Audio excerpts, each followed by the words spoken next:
My Kindred, the forthcoming book, is here. And I'm going to read the first poem in My Kindred for you. And the poem contains an invitation that creates this book. This book attempts a very wide embrace of kinship with creatures, both animate and inanimate, trees, birds, mammals, pollen, stone, sun, moon, stars, friends, family, my kindred. Inhabited. A big leaf maple imprints the pronged shape, the vein tracery of its deciduous leaf children into my eyes. Two barred owls call back and forth, posing a question off to my left, its answer far to my right. A sister who echoes my aging bones, the wind-swaled fir first moans, then creaks. What to do but invite them all to come and live here inside me? I taste tannin, smell resin in each outlet breath. My inner ear rings with the tongue of raptors. What to do but invite them all to come live here inside me? Kinship, kindred. A totem pole is a visual representation of kinship, of clan membership. And the title of this poem flows right into the list that the poem will give to you. If my people had totems, my pole would include a wolf, to be the sibling I never had, a rough-furred sister keening songs into my ear. A hummingbird, because inside a tiny cotton-lined box, I keep the still perfect yet perfectly still body of a hummer who long ago flew into a window pane. Tiny dollop of gleam, almost weightless drop of stopped iridescence. She lies within her cardboard casket that once held a piece of jewelry. This little bijou laid out on white. A swan, to remind me, ever the ugly duckling, of what I did not, will never become. A sea cow, because one took me in, eye to eye, through an aquarium's thick glass, me in murky air, her under water. For whole minutes she, of the gorgeous name Manatee, gave haven to my gaze while she nibbled her lunch. With broad whiskered lips she pulled apart and ate a whole loosely bound head of lettuce, leaf by swaying green leaf. A magpie, to show me a second way to sing.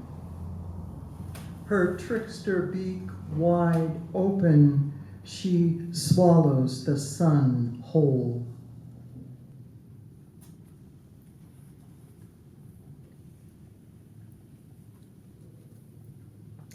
This poem is called Kinship, and just a note before I read it. In India, South India, if I'm remembering correctly, a group of people, to this very day, a group of people speak an ancient language that is completely unrelated to other Indian languages around it. And analyzing this mysterious language, scientists, linguists, discovered something astonishing: kinship. A few of our world's people still speak a tongue so old its closest analog is bird song.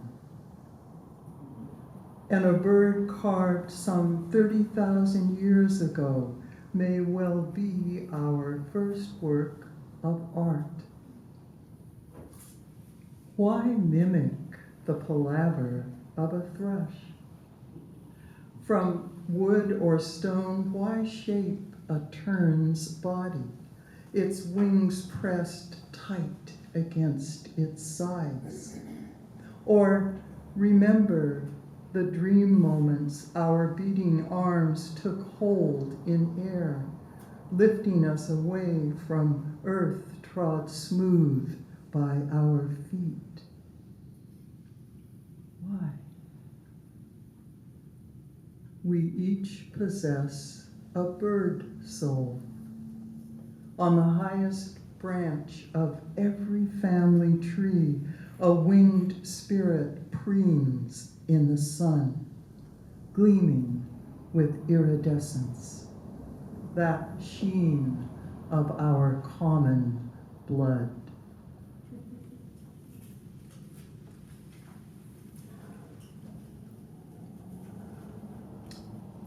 Kinship, kindred. I have no siblings, so my closest blood kin, my Whitman parents, Grace and Paul Whitman, and yes, I did grow up as Paulann Whitman. My children, my grandchildren. My parents have both been dead for quite a while, and I have a ritual of scattering my parents' ashes into bodies of water in France, in Turkey, in Oregon, in many of Oregon's rivers and creeks, and in India. And this poem is set in India. The epigraph of the poem tells you, on the sea off Mumbai, Bombay, and the sea off Mumbai is the Arabian Sea. Wake. A little royal, some turmoil, enough brine for a bit of foam, the launch's motor purling. My fingers dig into my purse, finding the tiny container carried with me always. I pry it open, pinch from its contents some ash, the hard bits too large to be called grit, so big in their smallness I can call them by nothing but their true name. Bones of my mother, bones of my father. I sift them onto this flux made by a boat parting the water. The Arabian Sea takes, without hesitation, my father, my mother, first onto its surface in a pale streak of cloud glaze, then deep into its vast self. How quick such transformation. Bodies first eaten by fire, then swallowed into water's body. These cold remains of flame become mineral food. With who created me, I feed a sea's dark salt blood.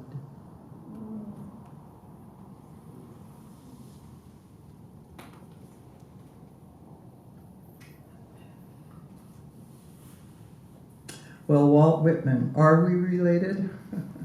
Well, when I was first appointed poet laureate, someone asked me that question, and I didn't know how to answer it. And the very kind genealogists in Salem at the State Library offered to do a search. And they searched only here in America, and I'm assuming that if Walt Whitman and I are connected by blood, then that would be found in European records. But I just feel very, very privileged to be part of a Whitman family, and I hope that it's part of his Whitman family. In one of his poems, Walt Whitman refers to himself as cheapest, nearest, easiest. And in Specimen Days, have some of you read Specimen Days, his collection of prose writings? He writes about his trip westward. Didn't take him very far west, but at that time it felt quite a ways west. And he says that everywhere he saw coreopsis. Is that a flower familiar? Yeah, I get some nods. A lovely daisy-like bright yellow flower. It's a flower that very easily seeds itself and spreads easily. There is a term in this poem, cultivar, and if there are horticulturists in the room, you'll know what that is. A cultivar is a plant that needs quite a bit of care and tending. Well, that's exactly the opposite of coreopsis. This poem is spoken in direct address to coreopsis. That's one of the things I love about poems. You get to talk to whomever or whatever you want, whenever you want. You, coreopsis. Whitman's boast, his avowed flower of furtherance. You are short-lived, the cultivators say, but no cultivar. Cheapest, nearest, easiest. The poet, like the poet himself, you go and grow wild where you can. Most call you tickweed. Your seeds crazy to beggar themselves when they can hitch a ride on fur or feather or cuff. Whitman takes bumptious pains to tell me you bloomed ahead of him, blazing his pathway wherever his travels took him west. But can I take him, the new world braggart, at his word? Yes. An oriole heartbeat thrummed in C sharp, a hillock's sunburned thigh. You are lime and molasses, bottom heavy in my breath, a nip of anise and yellow musk. Brazen, unfurled, you beckon to me, unspooling your blooms, making for me a far and fire-bright road. A way to resist you? No. Cheap and nearly too easy, I follow.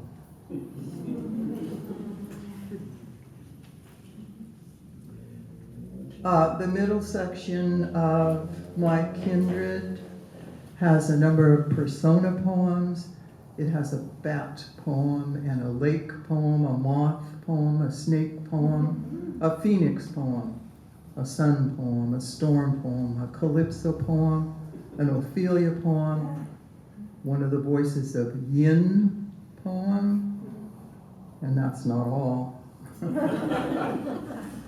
So here is the moon poem that starts out the section, and this is the moon speaking. It's not often that happens, but here she is, moon.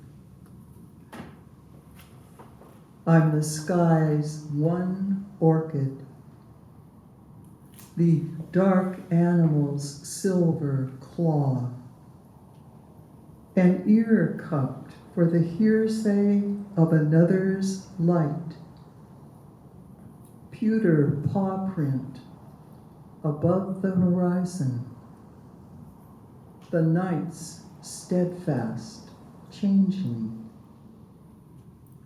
song of a single bell the moment before it's rung.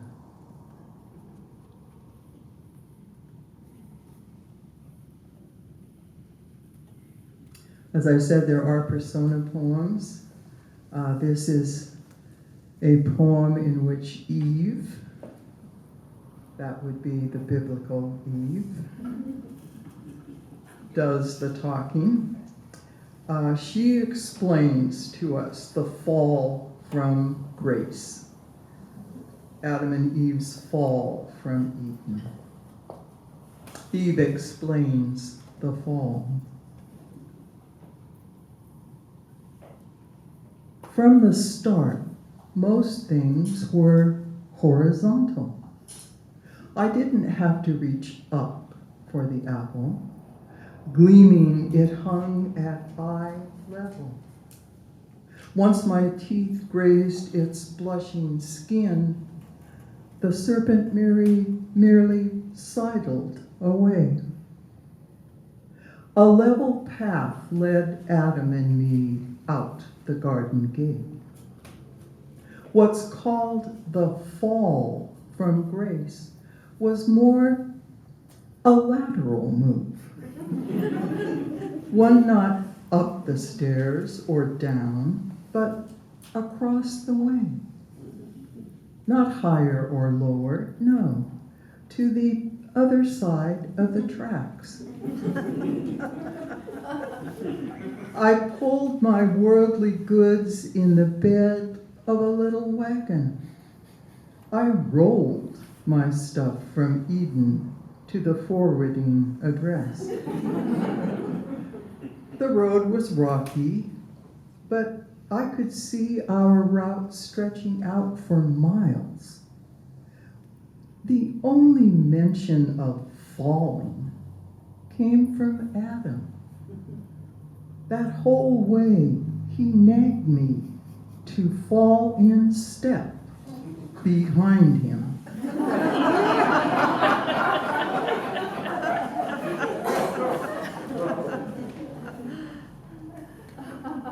If you are familiar with Botticelli, Sandro Botticelli's famous painting Primavera, I think there are, 7 figures in that panel, that painting. And to the right, you see Flora, the goddess of spring. And the way that Botticelli has depicted her, which the first time I looked closely at that painting absolutely astonished me. Flora, the goddess of spring, has a vining flora emerging from her lips. And in Greek mythology, Zephyr, one of the wind gods, he is the gentle west wind as I recall, marries Flora. He's actually depicted in that Botticelli painting too. So I thought to myself, why did Flora, one of the wind gods, free, moving it, why did he marry this little goddess of spring, this Flora.